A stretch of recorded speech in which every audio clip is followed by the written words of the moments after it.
Welcome everybody. This is Denny with Get Wisdom, and joining me today again is Karl from Get Wisdom, and we're going to continue with our channeling series as promised. And today Karl is going to channel George Orwell, who's a famous writer. He's probably most famous for his two books, Animal Farm in 1984, and I think he wrote 1984 and 1945, or that might have been the year he passed. But anyway, it was a very prescient book, a book that predicted the future for humanity, and a lot of people are of the opinion that much of what he wrote about is actually coming true. We're getting to witness it now in 2018, and I read Animal Farm when I was much younger, and Karl reports that he read 1984 when he was younger, and so we do have some familiarity with the subject. But perhaps not as deeply as we're going to be revealing in this channeling. So with that, Karl, maybe you could give us a little background on what we're going to be doing today and the channeling of George Orwell. Sure, I'd be happy to, and I'm delighted to be here and that you are all watching this. This is an unfolding of a scholarly research approach to discovering important truths about our history and the world we live in and how it came to be the way it is right here, right now, and what we can see about how the future might go as a consequence of looking at this sort of progression of events through time. So some people might see this as kind of going back to the past and rehashing old issues and so on. But this is more important than just that. It's a recollection from the principles involved. And that has something going for it because it's authoritative. And not only do we have a continuing to live witness to the events of the past, we're seeing them in a very high state of being compared to even when they were alive and kicking here on the planet. Because they're beings in the light now, and they return to a higher level of function and awareness. So they're up there with Creator, and seeing the human drama as it's unfolded through history and being able to look across time and look back at their lives dispassionately and see it all differently, inevitably, because everyone is disconnected to a high degree when they're here. They may have intuitive inklings about things and maybe some profound insights, maybe even prophetic awarenesses. But it's never absolutely 100% certain to them. So people react different ways to fearing the worst and then maybe acting on those fears to help warn others or whatever there is that they can contribute to at the time. And it's an imperfect situation always. We're all subject to the limits of our intelligence and our awareness, our knowledge base, and then the influences of those around us, often to discourage innovative thinking and so on. So we're just wanting to see if we can pull away some cobwebs and maybe get a fresh perspective about Orwell's contribution, because to us it seems like it's very fitting for today's world, right here now, not 1984 exactly, because that year is come and gone. But as I understand it, that wasn't really some prophetic proclamation that in the year 1984, this is what things would look like with a knowing. It was just, used as a convenience for the publication and not not something that there was special knowledge that the world in 1984 would be exactly like this. But sometime in the future, this is what it might develop into. So we'll see. Maybe he's got a different take on it. And so I'm just using that to illustrate that none of us are perfect in the way we see the world and think about things. We're all unique human beings. And it's inevitable that's the case. And it's also part of the purpose for things, not to be clones and robots all spouting the same dogma and rhetoric, but to try on new things and explore new possibility. So as a channeler, I am doing it for a purpose. I'm doing it to learn and grow and help others with that too. And when I reach out, I do it through Creator of All It Is, for safety reasons, for authenticity. So I am going to be protected from bumping into an imposter who could jump in. And this is where a lot of channelers go wrong, unfortunately. And I just say that as a public service, not to try to bash the opposition or competition or anything like that. It's very sad to be in this position knowing a lot of people are being fooled right now with disinformation. Yeah. And that's, and so it's very telling in the setting of this discussion, which is about works talking about disinformation and manipulation of people. Right. In all sorts of ways, which is the body of a lot of the work from Orwell. Yeah, because we have a suspicion that he was divinely inspired in some respects about writing this book, and being so forthcoming, and also creating a dark picture of human future. But what's been interesting for me in a lot of these is where they've been largely on track, but they do have a new perspective of what they did as light beings. And so they can kind of bridge the gap there from where they were pointing us in the right direction in terms of their life's work, but now they have this perspective without the filter, so to speak, of working through their human agency, and that's where it's been so helpful and instructive to me, and I hope others, to see, well, how does the divine realm look at this, Yes. And that's where I think it's been really beneficial, especially for me in being able to craft the questions for these subjects. Well, and that's really the essence of this exercise.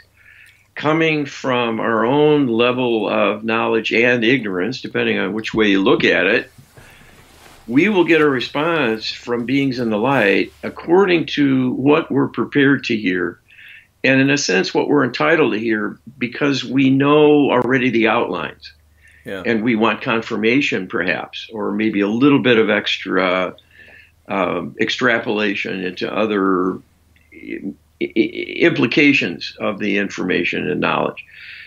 If we don't know anything about the issue of manipulation by anyone in the world here, they're not going to tell us that's going on.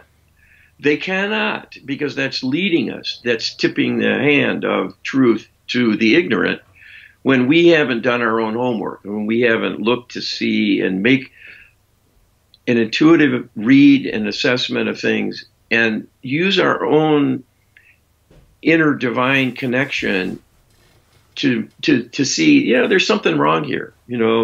This isn't the way things should be. There's something fishy. Yeah.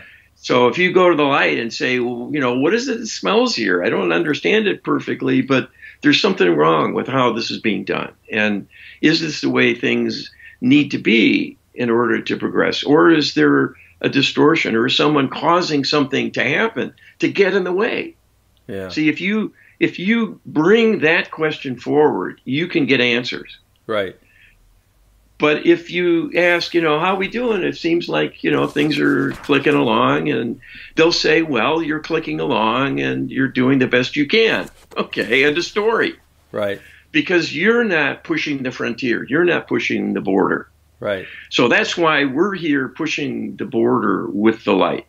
Yeah. And using Orwell and the stage he set when he was here in the physical, that seems so prophetic to us, to maybe get a further infusion of knowledge and an extension to show how that was the case or not, as he can tell us. So yeah.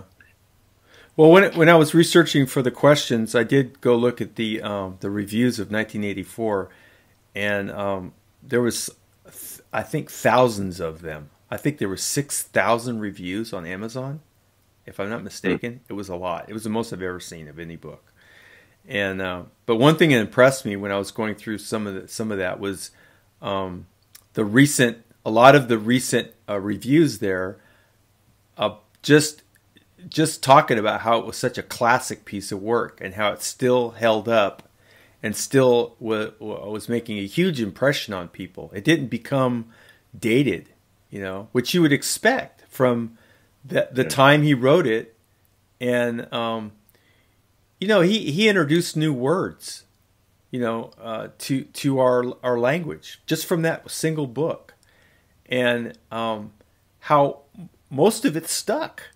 It didn't have a flourish related to his time and his environment, and then dissipated and disappeared with time. It actually grew and became a fixture that was even more applicable now than it was in his day. And you can't say that too much about too many works of fiction or that's right. Or, I mean, it's difficult. Yeah, and it's difficult material. Yeah. I mean, I remember the book being very disturbing and very dour, and the whole plot line, and it left me shaken. Well, this isn't really entertainment anymore. No. Maybe for a few people who are a little more warped than me, but it's tough going. Stories are supposed to have happy endings, or there's supposed to be some uplifting moral lesson that gives you a sense of hope for the future. So many things are about a conquest or a journey, right? Some sort of formulaic good guy, bad guy kind of. Yeah. Or a quest for something, and it's supposed to work out in the end to be an object lesson and an encouragement. Mm-hmm. You can set off in your little ship and get somewhere, and wonderful things will happen, and you'll bring back those treasured experiences and memories, or treasure. And this was quite a different thing. His work, and even Animal Farm was very much a kind of troubling view about power and interpersonal relations, and very much, I think, a kind of a warning. Mm-hmm. And those things aren't fun either. They have their place, but I think it is remarkable that this has lasted and been returned to again and again and again by succeeding generations. Yeah, and amazingly, still a staple in public education. Yeah, which is kind of a head scratcher. Well, that's a whole nother video there, I guess. Well, yeah, and it may not be today, for all we know. I would be interested to know what the stats are, and how many English classes use that book these days. Yeah, it may have fallen off the record. Yeah, I mean, that would be my prediction. But from what little I was looking at here recently, it's I don't know about right now, but for people quite a bit younger than me, they were talking about having read it in school, which was kind of surprising to me. So anyway, but I mean, that's why I say it's another video, because you could really dig into it in its relation to education, because I'm not sure that this would be, given the current climate that we're in right now, it would make sense to me that this would not be a book that would be talked about much in modern day education. For all the obvious reasons. And I'll just make the prediction right here that its use for recommendation in classrooms is waning and will be extinguished at some point, because this is the opposite of the political messages we're getting more and more from the political establishment. Yeah. The government is our friend. They do no wrong. They are there to help and support, encourage, and teach, and do everything else, create jobs and, whatever it might be that people need.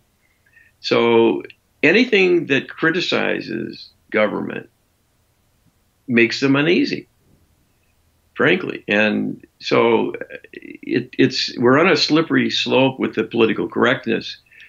And this is very much the transfer of strategies across the globe that the very strict authoritarian regimes who set policy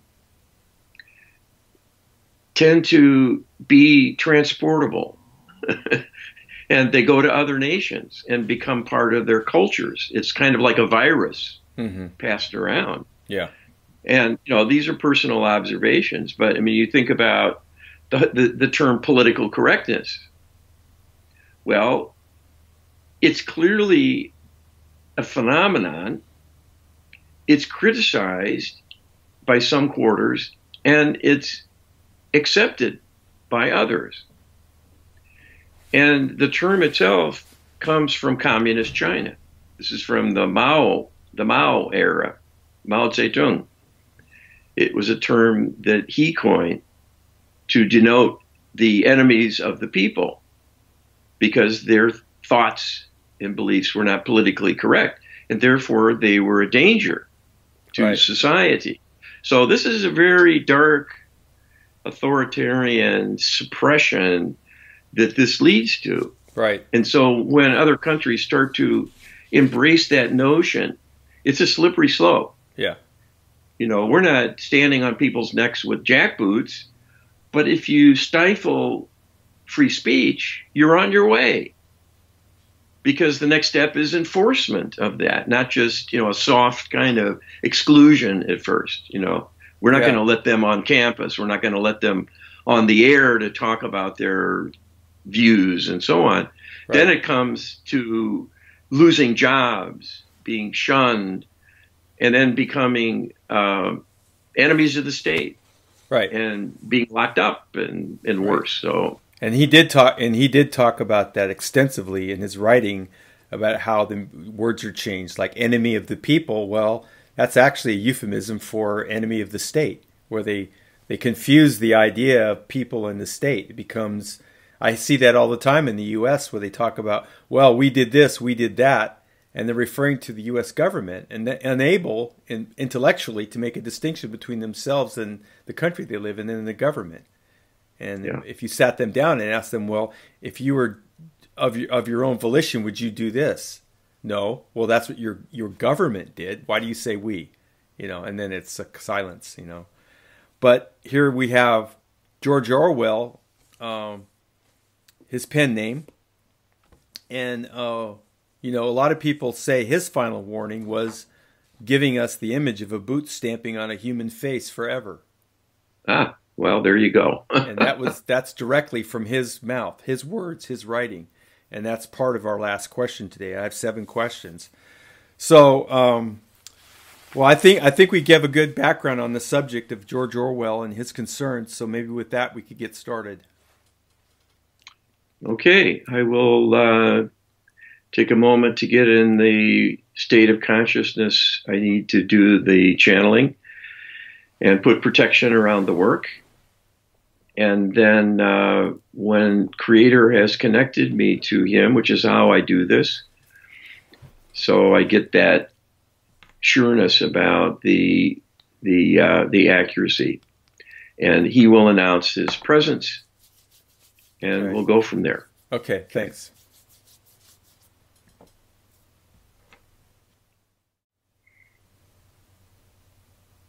This is George Orwell speaking.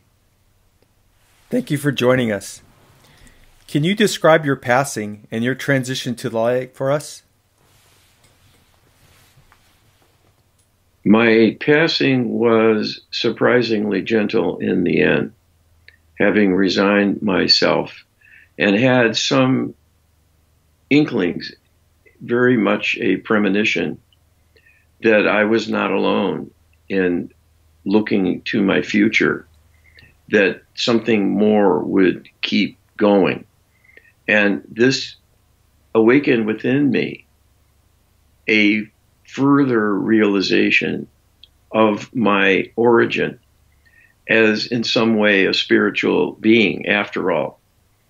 And this was being encouraged from within, I see now, and will happen to those open to possibility.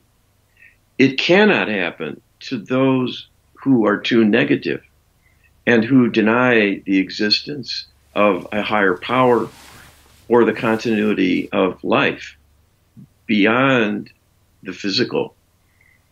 And so I was given great help and support and protection as well, and had a smooth transition, because when I left my body, I was in darkness, but for a brief moment, and saw a light in the distance. And my innate curiosity and my desire for connecting to something was answered in turn by the light's approach. And soon this was clarified into consisting of a group of light beings who were there to greet me. And my surprise in this was seeing them as orbs of light at first, but knowing they were familiar to me. And this was crossing the bridge in a true sense, returning to my prior state of being, a soul presence and energy that has existed through time as my unique persona.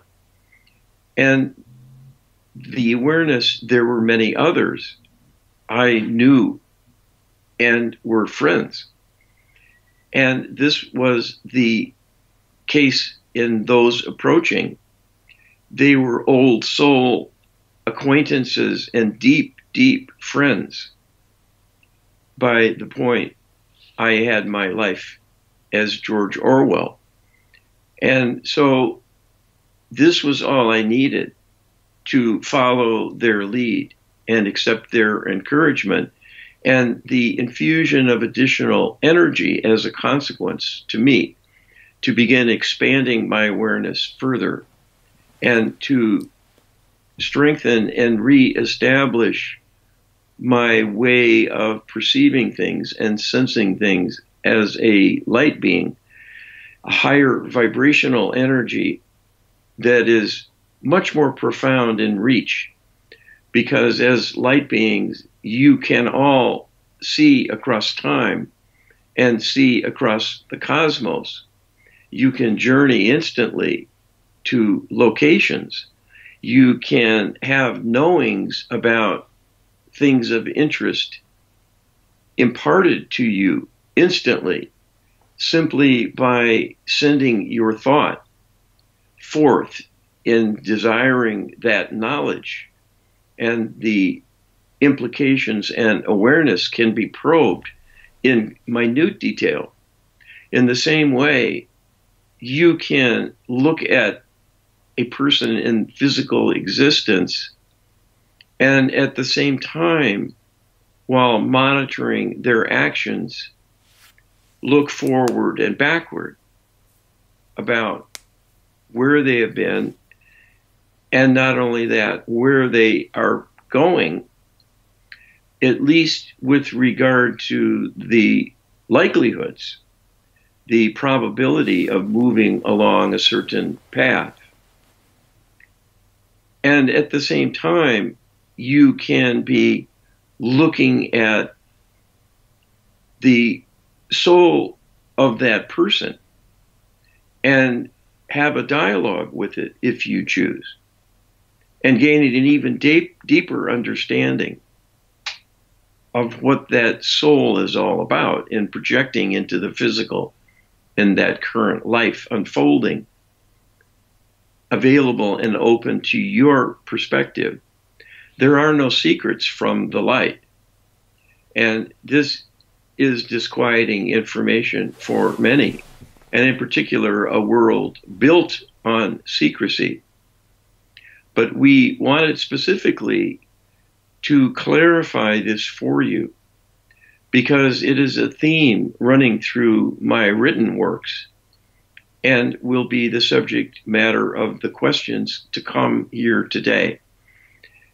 And this is important to have in mind, that when we talk about things it is not only from a high vantage point, but with profound awareness of all of the nuances, the ins and outs, the small details, the implications, and the future possibilities all together. We cannot give you a scorecard and a timeline and a series of eventualities in detail, because that exceeds our authority in conversing with you. As you rightly stated in your introductory comments, we have very strict rules about talking with anyone in the human plane to not interrupt their journey and tip the balance for them in giving information they are not ready for, because this will in turn quite likely change their destiny in some respect. That is our dividing line. We are forbidden from doing so unless we are asked a leading question pointing in a certain direction. Then it is fair game for us to add our voice and help the questioner understand what they are involved with and what the potentials might be of a certain choice or an alternative. We can at least give outlines, and we can raise cautions as well, especially if that is part of the intention for the inquiry. And this is why any kind of interaction and dialogue with the divine, as we represent, all of us here as light beings, and you, all of you as physical beings, represent as well, but often do not know this. Our charter is for expansion and growth, for learning and enlightenment, for a raising up of the human enterprise to greater and greater ability and capability, and thereby a greater influence on things, and eventually to touch the entirety of the universe. All of you, individually and collectively, are part of this project, but usually do not know this. So the way to reach these lofty goals and heights is to become more knowledgeable, to learn more, to gain more strength and thereby power, to bring that future nearer and nearer by being strong instead of weak, and being open to possibility instead of constricted, living in fear, living in a suppressed state. So we will do all we can to help you here within those broad guidelines. Okay, thank you. Were your prescient nature and your concern for the common man divine attributes? Indeed, this is very much the case. And we would quickly point out in the heels of that proclamation that you are all divine. Everything you do is divine, or a departure from divine, but through your unawareness of the divine path, what matches it and what may not. As a light being, we are certain where divine truth lies and what is a divine act and what is a departure.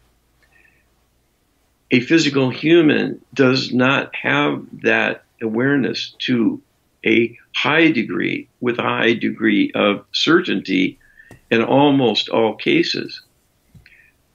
You are born very connected spiritually, and you proceed from there. Children begin to lose their intuitive reach through neglect and through cultural pressure to ignore their inner feelings and awarenesses and focus on the external, the materialist perspectives. And this degrades the capability to use those talents and the benefits they achieve. So you are coming from behind and working with a body that does not serve you other than to keep the physical body itself going, in most respects at least. So we are wanting to fill in the blanks for you.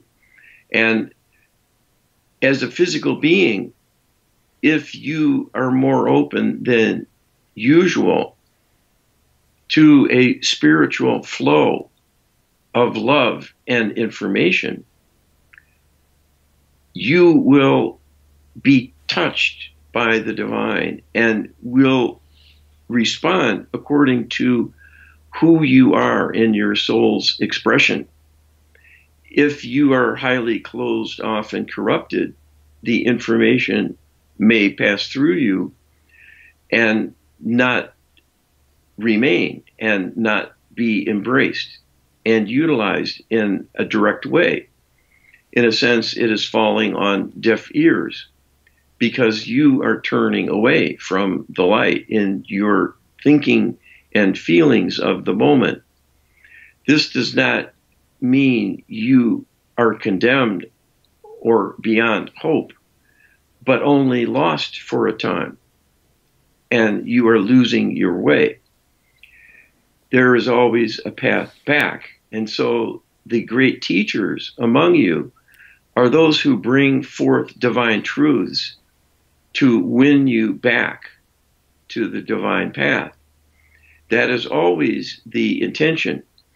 And so those authors who are open to divine connection to any significant extent will be given insight, knowledge, awarenesses, and encouragement to think along certain lines. And as they do, will be rewarded with further encouragement, and further knowledge and information will flow because the person themselves is summoning that information forth. This is true in all of human creative endeavors. All are supported by the divine. And that openness to the higher energy is the conduit. So as an author, I was given great spiritual inspiration.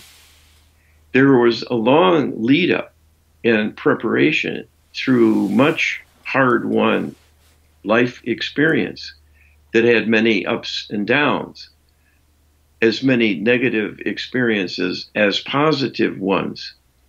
But all of that served to awaken within me the yearning for something more, the yearning for something better. And that is the yearning of the soul for a return to alignment.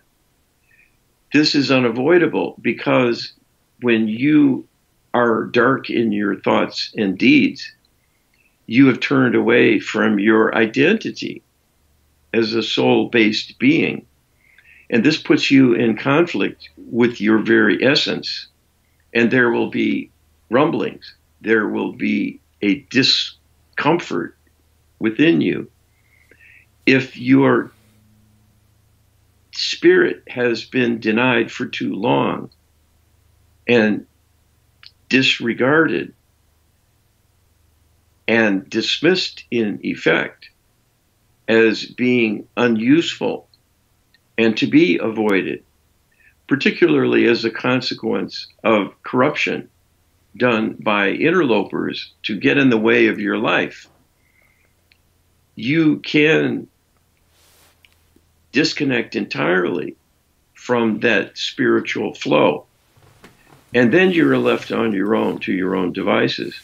My great fortune was my ears and heart were open, and I was rewarded handsomely with great assistance to follow my inner yearnings for all of the goodness and to think carefully about how things go wrong and how this could happen again as a kind of overarching process of subterfuge in the beginning, leading to more and more dire consequences for the suppression of freedom.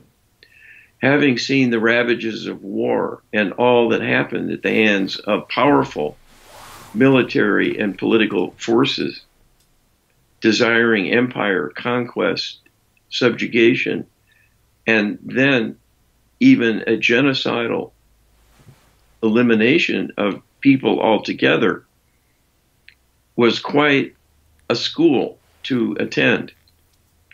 And this, to me, was unforgettable and created within me a great urgency to understand the lessons and to see where the dangers lay in creating a world where such things can happen in order to address the possible reoccurrence.